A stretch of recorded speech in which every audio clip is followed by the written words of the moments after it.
ভক্তবৃন্দের চরণে আমার কোটি কোটি দণ্ডবৎ প্রণিপাত।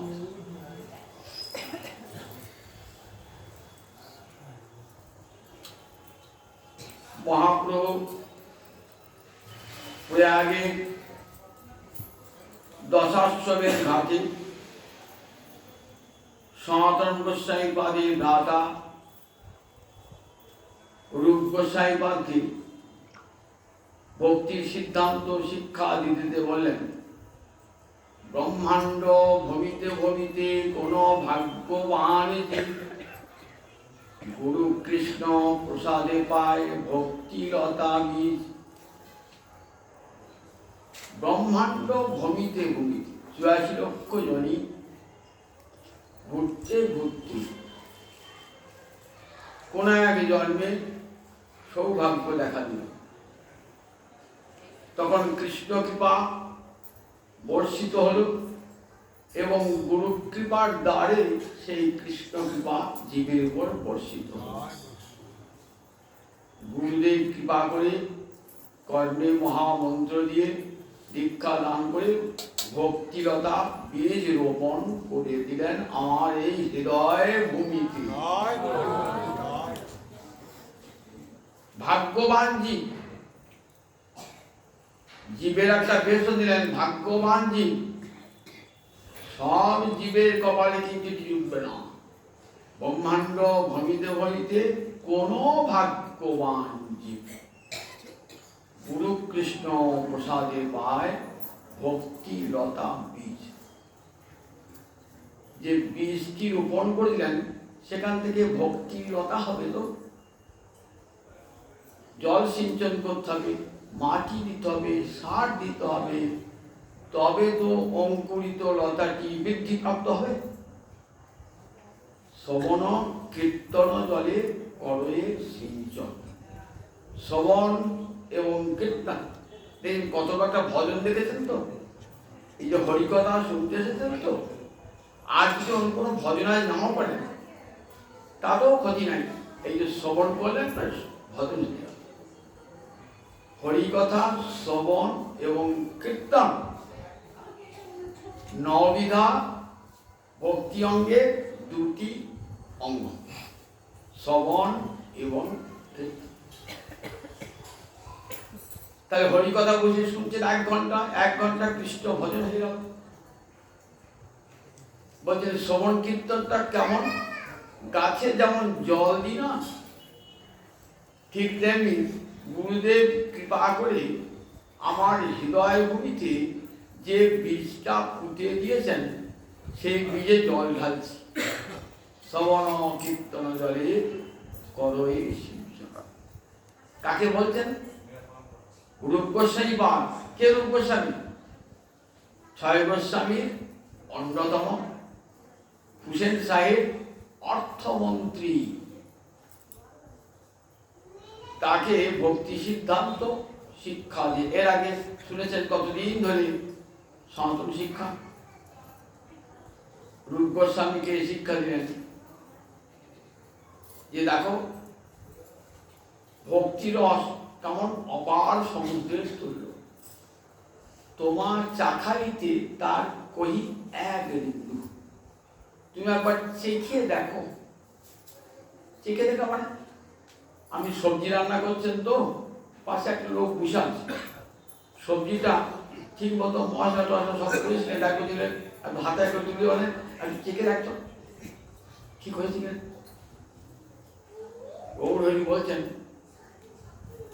এক বিন্দু বললাম তোমার চাখাইতে, একবার চেখে দেখো। ব্রহ্মাণ্ড ভূমিতে ভূমিতে কোন ভাগ্যবান জীব গুরু কৃষ্ণ প্রসাদে পায় ভক্তিলতা বীজ। মারি হইয়া সেই বীজ করে আরোপণ শ্রবণ কীর্তন করে। বাড়িতে লতা ব্রহ্মাণ্ড ধীরে যায়। তাহলে ধীরে ধীরে যদি হরিকথা শোনেন, শ্রবণ কীর্তন করেন, আস্তে আস্তে ভক্তিলতা বীজটা বেড়ে বেড়ে যাবে, লতাটা অঙ্কুরিত হয়ে। কিন্তু যদি অপরাধ উঠে হাতি মাথা, উবিবাদ ছিনতে তার সুখী যায়। অপরাধ কি কি? বৈষ্ণব অপরাধ, নাম অপরাধ, সেবাপরাধ, ধাম অপরাধ, এই অনেকগুলি অপরাধ আছে। অপরাধ আর পাপ কিন্তু এক জিনিস নয়। পাপ কিন্তু দুর্ভোগ ভোগ করতে করতে, দুঃখ কষ্ট ভোগ করতে করতে পাপটা হয়ে যায়। অপরাধ কিন্তু তা যায় না, পাপের চেয়েও গুরুতর হচ্ছে অপরাধ। যদি কোনো বৈষ্ণবের কাছে অপরাধ হয়ে থাকে, কোটি কোটি নাম জপ করলেও ওই অপরাধ দূরীভূত হবে না। যদি যে বৈষ্ণবের কাছে আমি অপরাধ করছেন তার কাছে ক্ষমা না চেয়ে নেয়, যদি বৈষ্ণব অপরাধ উঠে হাতি মাথা। আপনি যখন গাছ লাগালেন কি করেন? চারপাশে বেড়া দিয়ে দেন যাতে ছাগল গরুতে খেতে না পারে। ছাগল গরু খেলে লতাটা উবিয়ে দেবে। আর বলছেন বৈষ্ণব অপরাধ ছাগল গরু নয়, মত্ত হাতি। বুঝুন একটা ক্ষুদ্র লতা, আর তার উপরে যদি মত্ত হাতি দাপাদাপি করে, উপরিবা ছিন্ডে তার সুখী উবিয়ে দেবে, একদম শুকিয়ে যায় পাতা। উবড়ে দিলে আচসিকতা থাকবে না, তাহলে কি হবে? পাতাটা শুকিয়ে যাবে। তাহলে এই বৈষ্ণব অপরাধ ভয়ঙ্কর অপরাধ। এই বৈষ্ণব অপরাধের কোথায় শোনাব? কি ভয়ঙ্কর অপরাধ এই বৈষ্ণব অপরাধ। শ্রীমদ্ ভাগবত লিখেছেন, দেখো যখনই ভক্তি পথে চলবে না, চারিদিকে কেমন নজর রাখবে যেন কোনো প্রকারে আমার অপরাধ কারো কাছে না হয়ে যায়।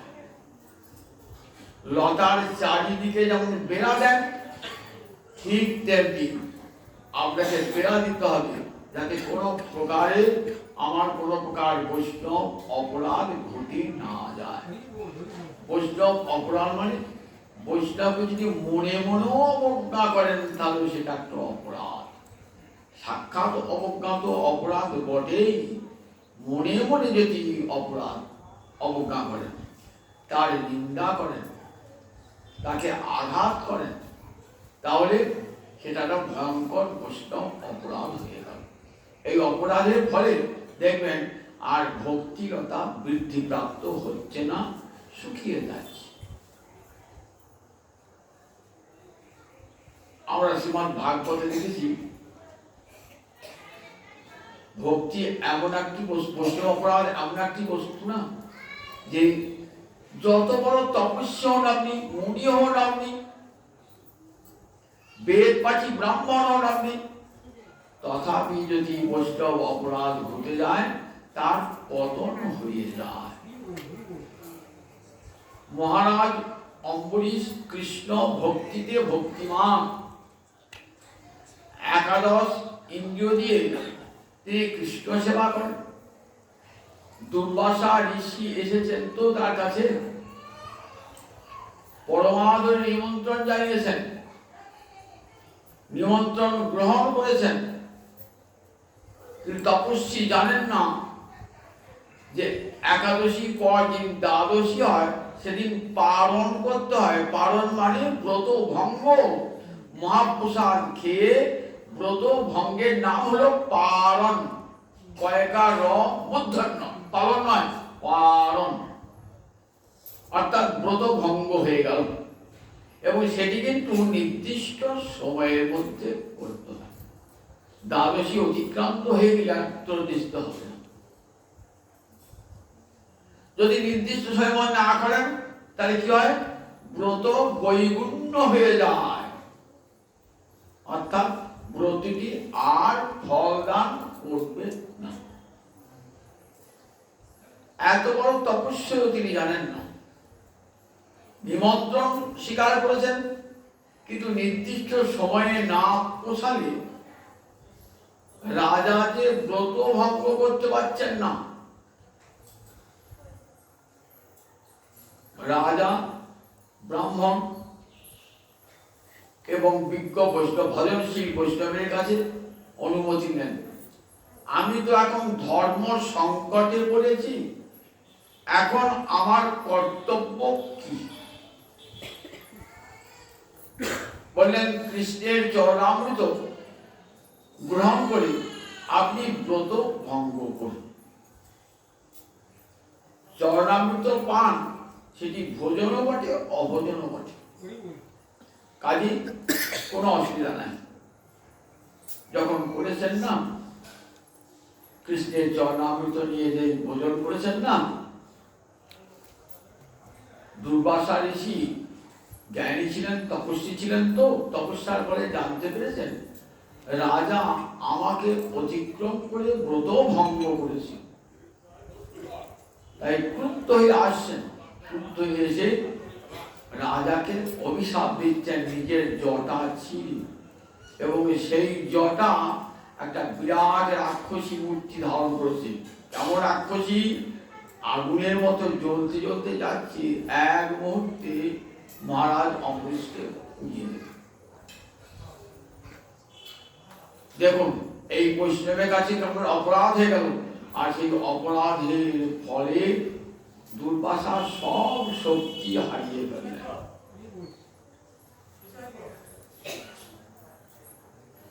ভগবান বলেছেন আমার ভক্তের কখনো বিনাশ হয় না। সুদর্শন চক্র এসেছেন, সেই কৃত্যাকে পুড়িয়ে দিয়েছেন, দুর্বাসার পশ্চাৎ পশ্চাৎ ছুটেছেন। দুর্বাসা ব্রহ্মলোক, কৈলাস, দশদিক কোন জায়গাটি আর স্থান পেলেন না। ভগবান বললেন দেখো এত বড় অপরাধ করেছো, যার কাছে ক্ষমাটা তার কাছেই চাইতে হবে, আমার কাছে ক্ষমা চাইলে হবে। দুর্বাসা এসে মহারাজ অম্বরীশের কাছে ক্ষমা চাইলেন, তবে তিনি অপরাধ থেকে মুক্ত হলেন। নবদ্বীপের চাপাল গোপাল শিবাস পণ্ডিতের উপরে ক্রুদ্ধ হয়ে কি করেছিলেন? শিবাস পণ্ডিতের বাড়ির দরজার সামনে একটা মাটির কলসিতে করে মধ্য একটা জবা ফুল আর একটা ছাগলের কাটা মুখ দিয়েছিলেন। বৈষ্ণবকে হেয় করবার কিছু হরিনাম তো হয় না, তন্ত্রমন্ত্র হয় না। কি হলো দেখুন, 3 দিনের মধ্যে কুষ্ঠ ব্যাধিতে আক্রান্ত হল গোপাল। 3 দিনের মধ্যে কুষ্ঠ ব্যাধিতে আক্রান্ত হয়ে গেল। কোথায় স্থান হলো? নিজের বাড়িতে স্থান হলো না। নিজের স্ত্রী পুত্র বললেন দেখো তুমি এখান থেকে বিদায় নাও, নইলে আমার স্ত্রী আমাদেরও কুষ্ঠ ব্যাধি আক্রান্ত হবার আশঙ্কা থেকে যাবে। গঙ্গার তীরে একটা কুড়ে বেঁধে থাকলেন। মহাপ্রভু দেখতেন না, বলতেন এ ঠাকুর সবাইকে কৃপা করছে, আমাকে কৃপা করবেন না, তুই বৈষ্ণব চরণে অপরাধ। কোথায় গিয়ে কৃপাটা হলো? মহাপ্রভু যখন নীলাচল থেকে একবার বাংলাদেশে এলেন বৃন্দাবন যাওয়ার ছল করে, তখন সাতকুলিয়া বলে একটি জায়গা আছে গঙ্গার উপরে, সেদিকে এখনো বলা যায় অপরাধ ভঞ্জনের পাঠ। এখানে গিয়ে শিবাস পণ্ডিতের চরণে ধরলেন, কুষ্ঠব্যাধি হতে গোপাল মুক্ত হলেন। মহাপ্রভু বলেন দেখো যে মুখে করিয়াছ তুমি বৈষ্ণব নিন্দন, সেই মুখে করিবে তুমি বৈষ্ণব বন্দন। যে মুখ দিয়ে কৃষ্ণ নিন্দা করেছ, সেই মুখ দিয়ে তুমি বৈষ্ণবের বন্দনা করো। এই চাপাল গোপালের বৈষ্ণব বন্দনের নাম দেবকীনন্দন দাস হয়েছিল, বৈষ্ণব বন্দনা করেছে। দেখুন তাহলে বৈষ্ণব অপরাধের কি ফল? দেবানন্দ পণ্ডিত বিদ্যানগরে, দেবানন্দ পণ্ডিত ভাগবতের সুপণ্ডিত, বৈদিক শাস্ত্রের সুপণ্ডিত, কিন্তু তার ব্যাখ্যা সব জ্ঞানমুখী। ভক্তকে আদর করতেন না। কিন্তু ভাগবত পাঠ হলে সেখানে ভক্তের আগমন হয়, কারণ জানে এটা ভক্তি শাস্ত্র, তাই ভক্তের সমাগম হয়। তাই কে এসেছেন সেখানে? শিবাস পণ্ডিতাদি ভক্ত বলে এসেছেন। প্রহ্লাদের চরিত্র পাঠ হচ্ছে। কত দুঃখ কষ্ট সহ্য করুন প্রহ্লাদ, কৃষ্ণ ভজন ছাড়ে নাই। শুনতে শুনতে প্রহ্লাদের দু নয়নের জলধারা, কখনো কেঁদে উঠছে, মুখে শব্দ হচ্ছে। পাশাপাশি দেবানন্দ পণ্ডিতের শিষ্য ছাত্র তারা বলছেন, দেখো তুমি এখানে কাঁদতে এসেছো নাকি, শব্দ করছো নাকি, যাও আমাদের পার্শ্বনায় বিঘ্ন হচ্ছে বলে তাকে একবারে সভা থেকে তুলে নিয়ে বাড়ি বাইরে দিলেন। এটি মহাপ্রভুর আবির্ভাবের বহু পূর্বে ঘটনাটি ঘটেছে। কি হলো দেখো, এই বৈষ্ণব অপরাধের ফলে দেবানন্দ পণ্ডিতার ভাগবতের স্ফুরণ হয় না। পাঠ করতে যান কিন্তু ব্যাখ্যা করতে পারছেন না। মহাপ্রভু আবির্ভূত হবার বললেন, দেবানন্দ তুমি আর ভাগবতের ব্যাখ্যা করতে পারো না, কেন জানো? তুমি বৈষ্ণবের অপরাধে অপরাধী। যতক্ষণ ওই শিবাস পণ্ডিতের কাছে ক্ষমা চেয়ে না নিচ্ছ, ততক্ষণ পর্যন্ত তোমার আর ভাগবতের স্ফুরণ ঘটবে না। যে ভাগবতের প্রতি ছত্রে ভক্তিরস পরিবেশিত হয়েছে সে তো ভক্তেরই সম্মান যোগ্য, আর সেই ভক্তকে তুমি সভাস্থল থেকে বিদায়িত করেছ। সেই বিদ্যার ফল জানিও নিশ্চয়, কৃষ্ণপাদ পদ্মে যদি চিত্তবৃত্তি রয়। তুমি পণ্ডিত হয়েছ, পাণ্ডিত্যের অহংকারী, বিদ্যার অহংকারী শিবাস পণ্ডিতকে সভা থেকে দাঁড়িয়ে দিয়েছ। বিদ্যানগরের পণ্ডিত কি করলেন? এই মহাপ্রভুর কীর্তনে নৃত্য করতেন, 24 ঘন্টা নৃত্য করতেন। তার সঙ্গে গিয়ে ওই অপরাধ ভঞ্জনের পাঠ যেখানে, সেখানে গিয়ে তার ওই শিবাস পণ্ডিতের চরণে চেয়ে ক্ষমা নিলেন। আবার দেবানন্দ পণ্ডিতের পাঠের স্ফুরণ। তাহলে বৈষ্ণব অপরাধ কি ভয়ঙ্কর অপরাধ! নিতাই ইসানকে মহাপ্রভু আদেশ করলেন যে দেখো শিবাস, আমি বিশ্বকে নাম প্রেম ভরে দেব বলে পৃথিবীতে অবতীর্ণ হয়েছিলাম, কিন্তু দেখো রাধা প্রেমে বিভোর হয়ে আমি রইলাম গম্ভীরা মন্দিরে। তা শিবাস, তুমি তো আমার অভিন্ন তনু।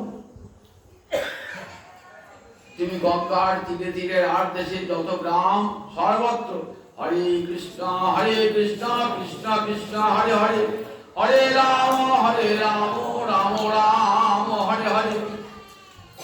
চণ্ডাল পতিতে জীবের ঘরে ঘরে যাইয়া হরিনামে মন্ত্র দিচ্ছেন বিলাইয়া। নয়নে দেখিবে যারে নাম প্রেম দিও তারে, দেখুন তাই কেউ যেন বঞ্চিত না হয়। যাকে চোখে দেখবে তাকে নাম দেবে, সেই সঙ্গে রাধারানীর প্রেম দান করবে। মহাপ্রভু সেই আদেশ শিরোধার্য করে নিতাই চাঁদ নবদ্বীপে এসেছেন। নিতাই তো পাগলা ঠাকুর, এসে কি করেন? গৌর চিন্তা ছাড়া আর অন্য কোন চিন্তা আমার নিতাই চাঁদের নাই। কে নিতাই চাঁদ বলুন দেখি? কবিরাজ গোস্বামী পাদ চৈতন্য চরিতামৃতের প্রথমে নিত্যানন্দ বর্ণনা করেছেন। সংকর্ষণ কারণ তোয়সাই গর্ভরকসাই চ ক্ষীরাব্ধি সাই, শেষস্য যস্যাংশ কলা স নিত্যানন্দাক্ষ রাম শরণাং মমাস্তু। শ্লোকটি বড় কঠিন, আমি ভেঙে আপনাদের বোঝাবার চেষ্টা করছি। পঞ্চরূপ ধরি করে কৃষ্ণের সেবন। যিনি সংকর্ষণ রূপে, যিনি গর্ভদকসাই রূপে, যিনি ক্ষীরাব্ধি সাই রূপে, যিনি শেষ রূপে গোবিন্দের সেবা করছেন, সেই নিত্যানন্দ নামযুক্ত বলরাম আমার চিরকালের শরণ। সংকর্ষণ রূপী, সংকর্ষণ কাকে বলে? বৈকুণ্ঠে এবং দ্বারকায় ভগবানের ঐশ্বর্যময় মূর্তি। দ্বারকা তো ঐশ্বর্যের ধাম, বৈকুণ্ঠ ঐশ্বর্যের ধাম। সেখানে ভগবানের 4টে মুখ মূর্তি আছে, ঠিক ভগবানের সমান দ্বারা। বাসুদেব, সংকর্ষণ, প্রদ্যুম্ন, অনিরুদ্ধ, অর্থাৎ 4টে মুখ। বৈজপালা দীর্ঘ হ, বৈজপালা দীর্ঘ হ, এরা ভগবানের সমান শক্তিযুক্ত। গোলকের বলরাম এই 4টে মূর্তি ধরে বাসুদেব, সংকর্ষণ, প্রদ্যুম্ন, অনিরুদ্ধ 4টে রূপ ধরে গোবিন্দ সেবা করছেন। এদিকে বলা হয় আবরণ দেবতা। তাহলে বলরামের একটা রূপ হলো সংকর্ষণ। সংকর্ষণ মানে সম্যক রূপের কর্ষতি। কর্ষতি মানে আকর্ষণ করে। সম্যক রূপে সৃষ্টির বীজকে নিজের মধ্যে আকর্ষণ করে নিয়ে চলে যান। কখন? প্রলয় কালে। প্রলয় কালে বিশ্ব জলে ভরাতো, আবার তো নতুন সৃষ্টি হবে। সেই সৃষ্টির বীজ কোথায় থাকবে? সেই সৃষ্টির বীজ থাকবে সংকর্ষণের কাছে। সমস্ত সৃষ্টির বীজকে নিজের মধ্যে সম্ভব রূপে আকর্ষণ করে নিয়ে যান। বলি বলরামের একটা নাম হলো সংকর্ষণ। প্রলয়কালে কি হয় না, সংকর্ষণের একটা মূর্তি, তার নাম কারণ তয়োসাই। তয় মানে জল, কারণ মানে চিন্ময় জল, চিন্ময় জলে শুয়ে আছেন। কারণ তয়োসাই অর্থাৎ কারণ সমুদ্রে শুয়ে আছেন। কোথায় আছে কারণ সমুদ্রটা? এই তো 14 ভুবনে একটা ব্রহ্মাণ্ড, এমনি করে অনন্তকাল ব্রহ্মাণ্ড, তারপরে প্রকৃতির 8টি আবরণ পার হওয়ার পর বৈকুণ্ঠের চতুর্দিকে রয়েছে কারণ সমুদ্র। বৈকুণ্ঠকে ঘিরে গঙ্গা, যমুনা, গোদাবরী এরা সব ওই বিরজার অংশ। আমরা গঙ্গায় স্নান করলে বিরজাতি স্নান করি, যমুনায় স্নান করলে বিরজাতি স্নান। বিরজা রাধারানী সখী, বিরজা গলে জল হয়ে গেছেন। বৈকুণ্ঠের চতুর্দিকে পরীক্ষা রূপে রয়েছে এই বিরজা। প্রলয় শরীরে কি করেন? এই কারণ সমুদ্র করে বলরাম একটা মূর্তিতে শুয়ে পড়েন। সেই মূর্তির নাম কারণ সমুদ্র সাই। কোথায় শুয়ে আছেন? অনন্তনাগের পিঠের উপর শুয়ে আছেন। অনন্তনাগের পিঠের উপরে, বুঝতে পারছেন? অনন্তনাগের পিঠের উপর শুয়ে আছেন। ঘুমুচ্ছেন তো ঘুমুচ্ছেন, কখন জাগবেন? যখন সৃষ্টির ইচ্ছা জাগ্রত হবে। একহম বহুশ্যাং প্রজায়েয়, আমি এক আছি, আমি বহু হব। এই যে ইচ্ছা না, সঙ্গে সঙ্গে ভগবান সূচি বেদ কথা বলছেন তৎ ঐক্যম। তিনি একবার স্বমনসা অকাময়ত, তিনি মনে মনে কামনা করলেন একহম বহুশ্যাং প্রজায়েয়, আমি এক আছি, বহু হব, লীলা করব। বহু না হলে তো লীলা হয় না। লীলা করব, আমার সৃষ্ট যত মানুষ, পশু, পক্ষী, প্রাণী, তাদের মাঝে আমি লীলা করবো। তো আমি এক আছি জলের মধ্যে শুয়ে, খেলা হবে কেমন করে? খেলা জমবে কেমন করে? কি করলেন? উঠে একবার তাকালেন। এর নাম ইক্ষণ শক্তি। একে বলে গর্ভাধান, অর্থাৎ প্রকৃতির মধ্যে বীজ নিক্ষেপ করা। এইবার কোটি কোটি ব্রহ্মাণ্ড সৃষ্টি হয়ে গেল, সেই ব্রহ্মাণ্ডগুলো ওই কারণ সমুদ্রে ভাসছে, সব ভাসছে। এই যে গর্ভদক সাই কোটি কোটি ব্রহ্মাণ্ড সৃষ্টি হলো, তো গর্ভদক ব্রহ্মাণ্ড বাঁচবে কেমন করে যদি ভগবান তার মধ্যে প্রবেশ না করেন? সৎস্বরূপ ভগবান থাকলে তবে তো পৃথিবীর অস্তিত্ব। পৃথিবী ব্রহ্মাণ্ডের মধ্যে প্রবেশ করলেন গোবিন্দ, এক মূর্তিকে বললাম ব্রহ্মাণ্ডের অন্তর্যামী তিনি। পৃথিবী ব্রহ্মাণ্ডে প্রবেশ করে কি করলেন? তার ধর্মজলে অর্ধেকটা জলে ভর্তি করে দিলেন, তার উপর শুয়ে রইলেন, সেখানে অন্তর্যামীর উপর শুয়ে রইলেন। নাভি থেকে একটা কমল পদ্ম ফুল বার হলো, সেই পদ্ম ফুলে আছে 14 ভুবন। সেই পদ্ম ফুলের নালে 14 ভুবন। কোথায় গিয়ে শেষ হলো পদ্ম ফুলটা? রসাতল থেকে একবারে গিয়ে ব্রহ্মলোকে গিয়ে ফুল। এর মধ্যে আছে 14 ভুবন। মাঝখানে কি আছে? ক্ষীর সমুদ্র। উপরে সপ্তলোক, নিচে সপ্তলোক, মাঝখানে হলো ক্ষীর সমুদ্র। এই ক্ষীর সমুদ্রে ভগবান আর একটা রূপে রইলেন। কেন রইলেন ক্ষীর সমুদ্র রূপে? ক্ষীর সমুদ্রে ক্ষীরসাই রূপে। উপরের সপ্তলোকের দেবতারা, নিচের সপ্তলোকের রাক্ষস অসুর মানুষ, এরা তাদের নিজেদের অভিযোগ অভাব জানাতে পারবে কার কাছে? ভগবানের কাছে। তাহলে এমন একটা জায়গায় ভগবানের রাজধানীটা হবে যেখানে উপরে লোক আসতে পারে, নিচে লোক আসতে পারে। যেমন দিল্লি ভারতবর্ষের এই মধ্যখানে, এমন জায়গায় এই ভারতবর্ষের সব স্থানের লোক দিল্লিতে যেতে পারে। ভগবানের রাজধানী এই সেতবী অধিপতি, এই ক্ষীর সমুদ্র সাই ভগবান।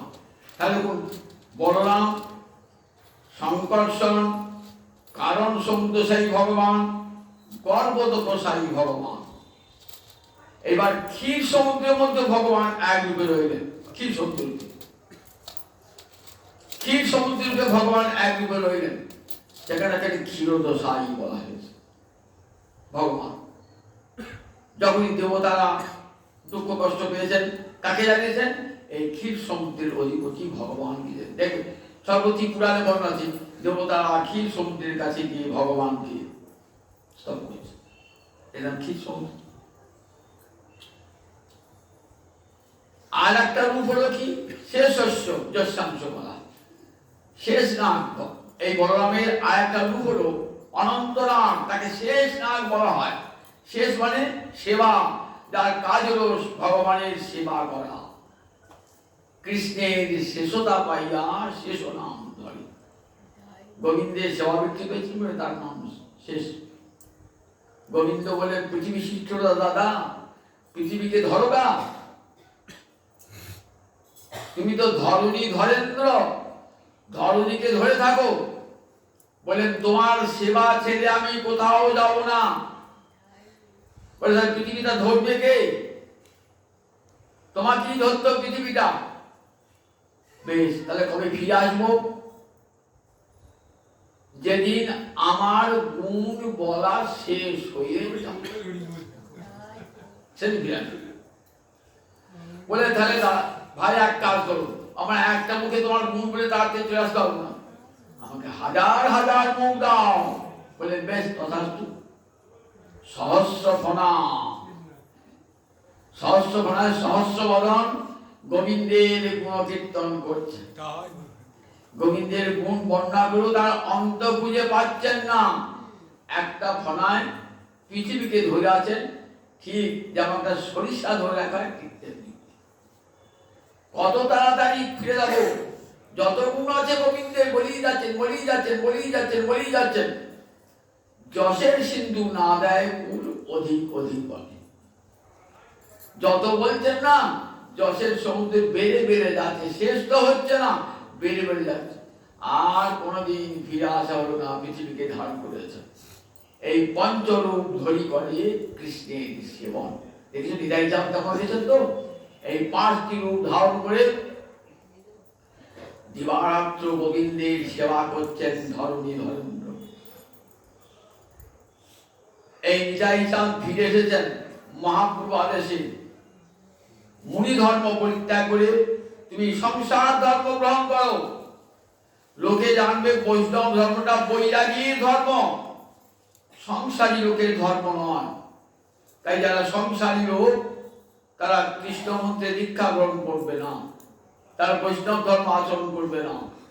তুমি যে সংসার পরিগ্রহ করে তার সন্তান সন্ততি বংশধারার মধ্য দিয়ে কৃষ্ণ ভক্তি ধারাটাকে ধরিয়ে দেবে।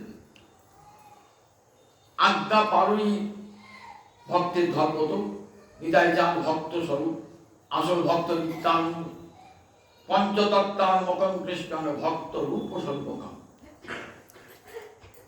নিতাই চাঁদ বলে একবার সাক্ষাৎ ভক্তের স্বরূপ হলেন নিতাই চাঁদ, গোবিন্দের অভিন্ন। নবদ্বীপ এসেছেন পাগলা নিতাই, কি করেন? গেরুয়া বসন পড়েন না, কি বলেন? দিব্য পট্টবাস করেছেন, অঙ্গে অলঙ্কার ধারণ করেছেন, কর্পূর তাম্বুল গ্রহণ করেন, শূদ্রের গৃহে যান। এটা দেখেছে নবদ্বীপে এক ব্রাহ্মণ। নবদ্বীপের ব্রাহ্মণ নিতাই তো সন্ন্যাসী, তাহলে ধাতু দ্রব্য গ্রহণ করেছে কেন? সোনা রূপা তামা অলঙ্কার করেছে কেন? কর্পূর তাম্বুল খায় কেন? দিব্য পট্টবাস করেছে কেন? শূদ্রের আশ্রমে থাকে কেন?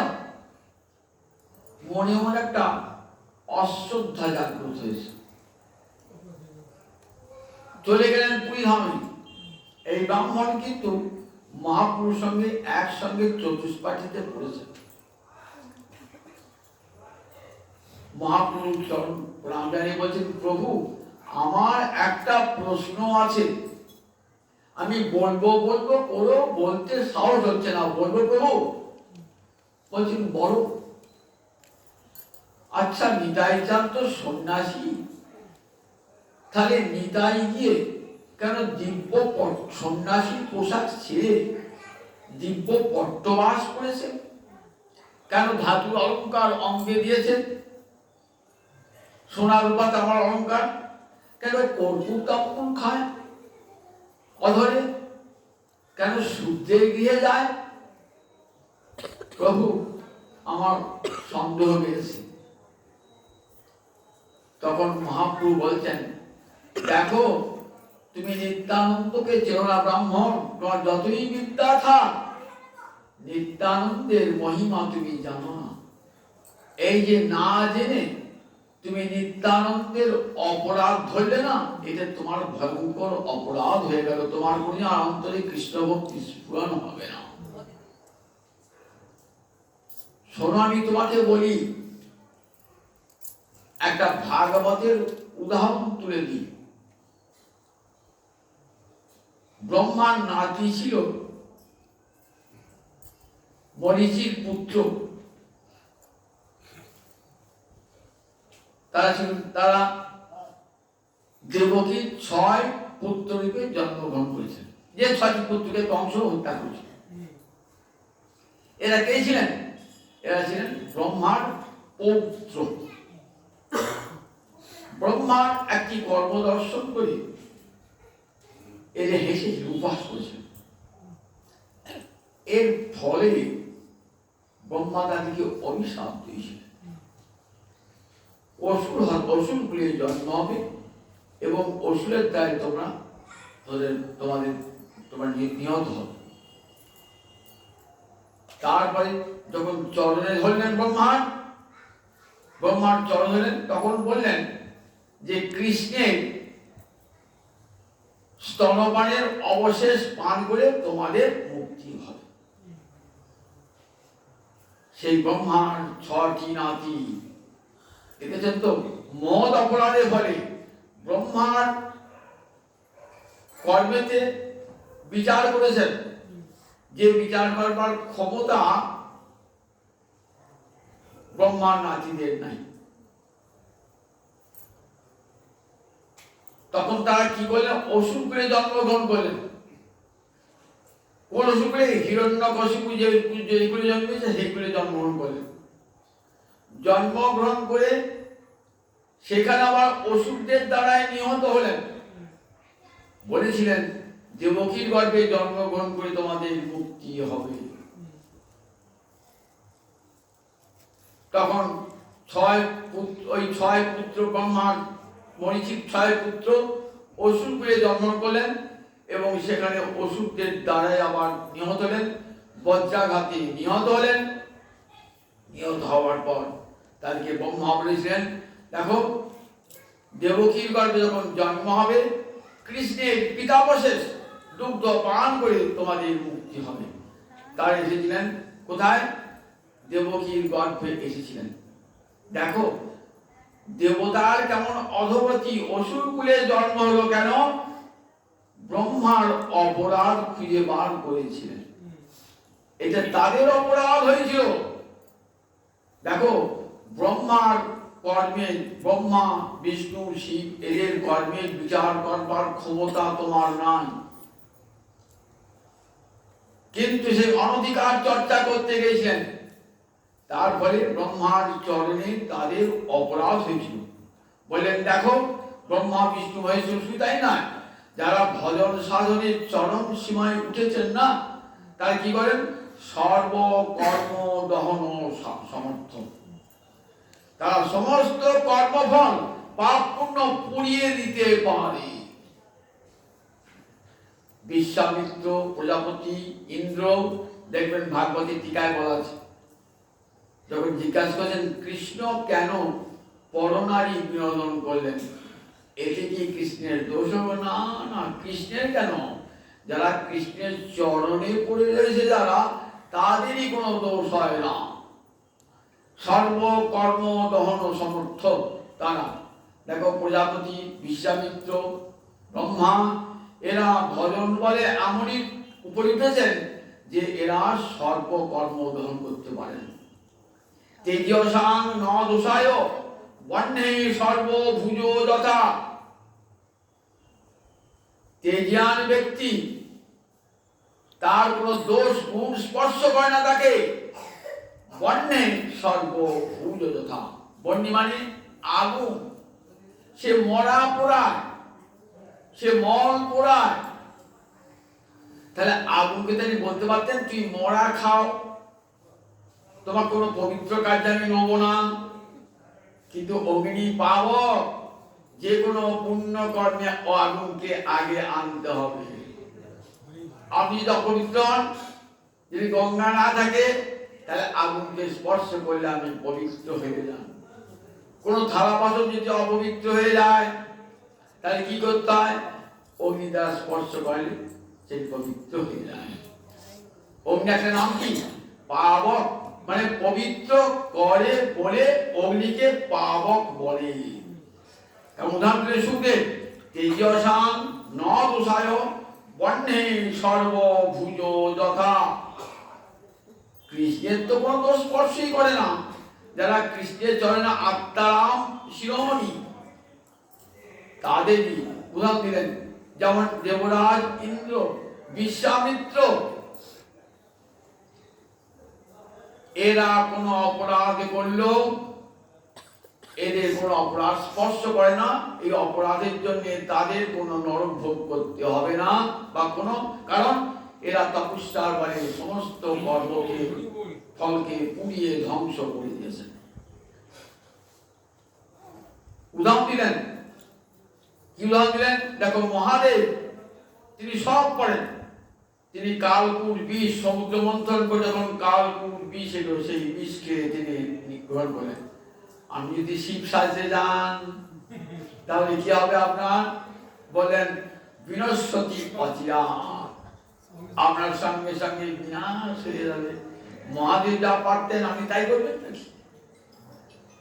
আমি যদি কৃষ্ণ হয়ে পরনারী বিনোদন করি, তাহলে বলবে দেখো তুমি আগে কালকুর বিষটা খাও শিবের মতো, আগে সাপের মাথায় নাচো, তবে তো করবে। তাহলে বললে দেখো তেজসাং ন দোষায়, যারা তেজিয়ান তাদের ক্ষেত্রে দোষ স্পর্শ করে না। তাই ব্রহ্মার অপকর্ম কি সুকর্ম এই বিচার করার ক্ষমতা তাদের ছিল না। তাই তারা কোথায় গেলেন? তারা অসুর হস্তে নিহত হয়ে বলির কাছে লিখেছে। বলি অসুর তো অসুর রাজা। মা দেবকী কংসবধ করে দেবকীর কাছে এসেছেন, বলেন মা তুমি কিসে খুশি হবে? তারপরে শুনেছি তোরা গুরুদেব যখন গুরুদক্ষিণা দান করিস, গুরুদেবের মরা পুত্রকে জমালয় থেকে ফিরে নিস। আমার 6টা পুত্র চলে গেছে, ফিরে আনবি? বলে বেশ মা, ফিরে আনছি। চলে গেলেন কোথায়? যেখানে বলি আছে, সুতলে বলি আছে, বলির পুত্রে জন্মিয়েছে। বলির কাছে যখন গিয়েছেন না, বলির কি আনন্দ, প্রভু অহভাগ্য অহভাগ্য, এই নাও আমার দেহ বিত্ত সম্পদ সব তোমার চরণে অর্পণ করলাম, প্রভু কি নেবে প্রভু? বললেন আমার মায়ের 6টি সন্তানকে ফিরিয়ে দাও। এই নিয়ে প্রভু 6টি সন্তানকে ফিরিয়ে আনলেন। 6টি সন্তান এসে দেবকীর স্তন্য পান করলেন। যে স্তন্য পান কে করেছেন? কৃষ্ণ আগে করেছেন। তাহলে পিতাবশেষ হলো। ভুক্তাবশেষ কাকে বলে? খাবার অবশেষ তাকে ভুক্তাবশেষ। পিতাবশেষ মানে যা পান করা হয়েছে তার অবশেষ, পিতাবশেষ। সেই পিতাবশেষ পান করে তার আবার দেবলোক মুক্ত হয়ে দেবলোকে চলে গেল। তাহলে দেখুন, ব্রহ্মার কাছে অপরাধ করার জন্য তাদের কি গতি হয়েছিল, ঠিক তেমনি নিতাই চাঁদের কার্যের বিচার ক্ষমতা তোমার নাই। জানো না নিতাই কি শক্তি? বড় গুরু নিত্যানন্দ এই অবতারে শ্রী চৈতন্য জানায় যায়, সে জানিতে পারে। গৌহরিকে যদি বোঝা যায়, নিতাই চাঁদকে বোঝা যায় না। মা বলছেন শিবার তোমার একটা কৌপিন দাও। দিনা নিতাই চাঁদ হাসতে হাসতে কৌপিন, সেই কৌপিনটা মহাপুর ছিঁড়ছেন, ছিঁড়ে ছিঁড়ে ছিঁড়ে ছিঁড়ে ছিঁড়ে ছিঁড়ে সব ভক্ত নাও এই কৌপিন মাথায় নাও, তাহলে কৃষ্ণ ভক্তি লাভ হয়ে যাবে। সবাইকে দিচ্ছেন। নিতাই চাঁদের চরণ ধুয়ে নাও, নিতাই চাঁদের চরণ সবাই ধুচ্ছেন, নিতাই খিলখিল করে হাসছেন। স্বয়ং মহাপ্রভু নিজে নিতাই চাঁদের চরণ ধুয়ে দিয়ে সেই চরণ ধরে দর্শন, নিতাই চাঁদের চরণ ধরে দর্শন করলেন। বলে নিতাই চাঁদের চরণ ধৌত জল খেলে কি হবে? কৃষ্ণ ভক্তি লাভ হবে। গোপিকা করে যে ভক্তি কহে ভাগবতী, একলা নিত্যানন্দ হইতে তাহা পাইবে জগতি। আর যে মন্দিরে পাঠ করছি, গদাধর দাস কার শিষ্য ছিলেন? এই প্রভু নিত্যানন্দের শিষ্য ছিলেন। কত বড় ক্ষমতাশালী এই নিত্যানন্দ, যার কথা বলে শেষ করা যায় না। বড় গুরু নিত্যানন্দ এই অবতারে শ্রী চৈতন্য জানায় গেলে সে জানিতে পারে। কত কত তার অদ্ভুত ক্ষমতা। বলছে যে ব্রাহ্মণকে, জানো শিবাসের পত্নী ছিল মালিনী, মালিনীকে মা বলতেন নিতাই চাঁদ। কি করতে? কোলে শুয়ে পড়তেন, মালিনীর স্তন্যপান করতেন। একদিন মালিনী একটা ঘিয়ের বাটি কাগে নিয়ে পাঠিয়েছে, ঘিয়ের বাটি। ভাবছেন শিবাস পণ্ডিত এসে কি বলবে, ঠাকুর দিকে দেওয়া হয় ঘিটা, খুব বিশদ বল, মা তোমার মনটা ভারী ভারী কেন? তা বলে জানিস আমার একটা ঘিয়ের বাটি তাকে নিয়ে গেছে। ও ঘিয়ের বাটি কাকে নিয়েছে? দেখো মরা ছেলেকে নিয়ে এলাম জঙ্গলোক থেকে, আমার গুরুদেবকে দক্ষিণা দান করলাম, ঘিয়ের বাটি আমি এখন দিয়েছি। ওরে কাক, তুমি কোথায় রেখেছো ঘিয়ের বাটি? এখনই দিয়ে যাও আমার মায়ের কাছে। কিছুক্ষণের মধ্যে কাকটা ঠোঁটে করে এনে মায়ের কাছে ঘিয়ের বাটি না। অসাধারণ ক্ষমতা নিতাই চাঁদে, নিতাই চাঁদে কি যার যেটা পার মহাপ্রভু পারে, যাও নিতাই চাঁদ জগৎ জীবের দাঁড়ে দাঁড়ে, তুমি ছাড়া কেউ পারবে না, তুমি তো ধরণী ধরেত্র, তুই পারবি জগৎ জীবের সর্বত্র হরিনাম দিতে। জাতি ভেদ করবে না, ধর্মের ভেদ করবে না, সকল পাপ পুণ্যের বিচার করবে না, সকলকে দেবে তুমি কৃষ্ণ নাম। এই শক্তি কার হয় বলুন তো? এই শক্তি নিতাই চাঁদের জাতি ভেদের বিচার নাই, ব্রাহ্মণ হতে আরম্ভ করে চণ্ডাল পর্যন্ত সকলকে কৃষ্ণ নামে নাচিয়েছেন। আচণ্ডালে কোল কে দিয়েছেন? গৌরহরি নয়, নিতাই চাঁদ আচণ্ডালে কোল দিয়েছেন। যুগ যুগ ধরে ভারতবাসী, বিশ্ববাসী এই মানবতাবাদের জন্য নিত্যানন্দকে অসংখ্য কোটি কোটি ধন্যবাদ জানাবে। যে মানুষকে সম্মান কে দিয়েছেন? আমার নিতাই চাঁদ। কোন মানুষই কৃষ্ণ ভজনে অযোগ্য নয়, সে যতই নিষ্কুলে জন্মাক না কেন, কৃষ্ণ ভজনে অধিকার সবার। শ্রীকৃষ্ণ ভজনে আই জাতি কুলাদি বিচার, জাতি কুলের বিচার নয়। জাতি কুল তো মানুষের সৃষ্টি, ভগবানের সৃষ্টি নয়।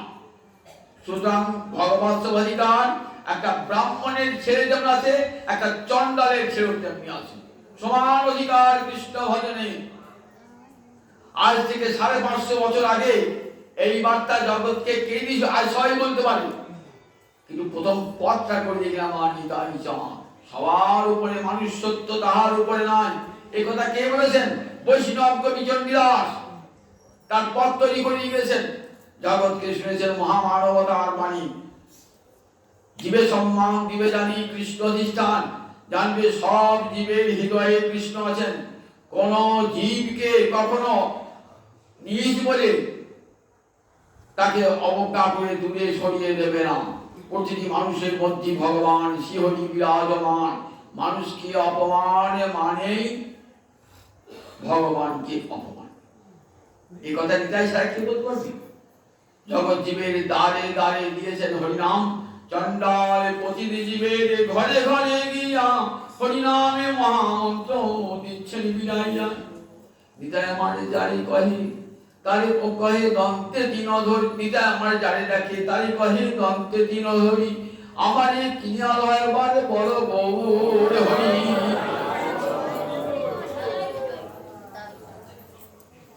একবার গৌর হরি এতখানি বড় যার কোন ভগবান বলতো? কোন অবতারে?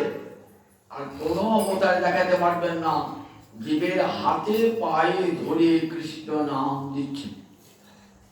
তাই রচন দাস বলছেন, নিতাই মোর জীবন হন, নিতাই মোর জাতি, নিতাই অতি হনে মোহর আর নাহি গতি। যে দেশে নিতাই নাই সে দেশে না যাও, নিতাই অতি মুখ জনার মুখ না হেরিব। যে দেশে আমার নিতাই যান নাই, পাণ্ডব পরিচিত দেশ, সে দেশে কৃষ্ণ ভক্তি নাই। সেখানে ভেদ আছে, ব্রাহ্মণ চণ্ডালে ভেদ আছে, সেখানে যাবো না। যে দেশে নিতাই নাই সে দেশে না যাব, নিতাই বিমুখ জনার মুখ না হেরিব। যে নিতাইকে ভালোবাসে না তার মুখই দেখবো না, তার মুখ দেখবো না। গঙ্গা যার পদজল হর শিরে ধরে, হেন নিতাই না ভজিয়া দুঃখ পাইয়া মরে। লোচন বলে আমার নিতাই কাঙালেরও ঠাকুর, কাঙালেরও গুরু।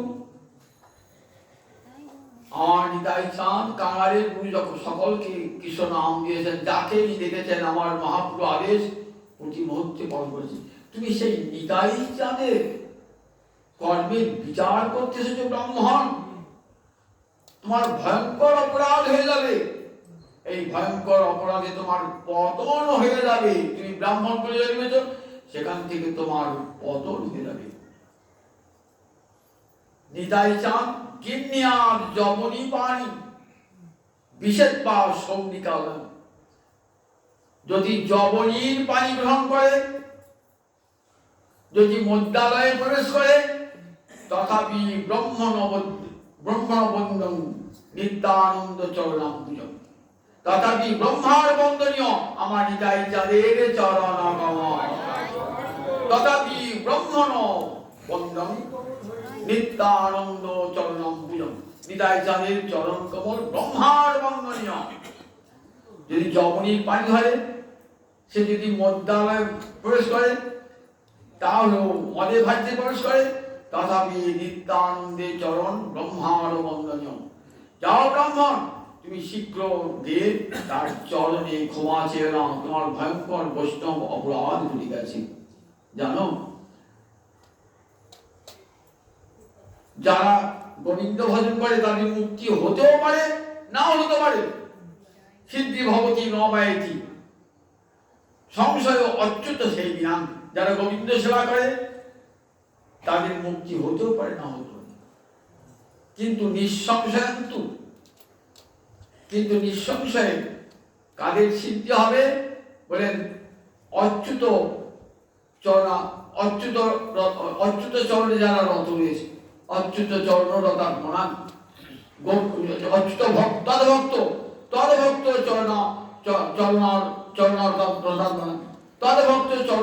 রতাত্মনা। গোবিন্দের সেবা করলে পারে মুক্তি হতেও পারে, না হতে পারে। কিন্তু গোবিন্দের ভক্তের চরণে যারা রত রয়েছে বলেন তাদের মুক্তি অবশ্যম্ভাবী, নিঃসংশয়। গোবিন্দ চরণ সেবায় যারা রত হয়ে রয়েছে সেই ভক্তের মুক্তি হবেই হবে। তাহলে যাও, এই ভক্ত চরণে অপরাধী, বৈষ্ণব চরণ অপরাধী। এই কথা শুনে ব্রাহ্মণ ছুটে এলেন। ছুটে এসে নবদ্বীপে নিতাই চাঁদের চরণে বললেন যে আমি মহা অপরাধী, আমি তোমাকে সংশয় করেছি আমার চিত্তে, আমার বড় অপরাধ হয়ে গেছে। আমি সেই অপরাধের স্খলনের জন্য স্বয়ং মহাপ্রভু ক্ষমা করতে পারেন নাই।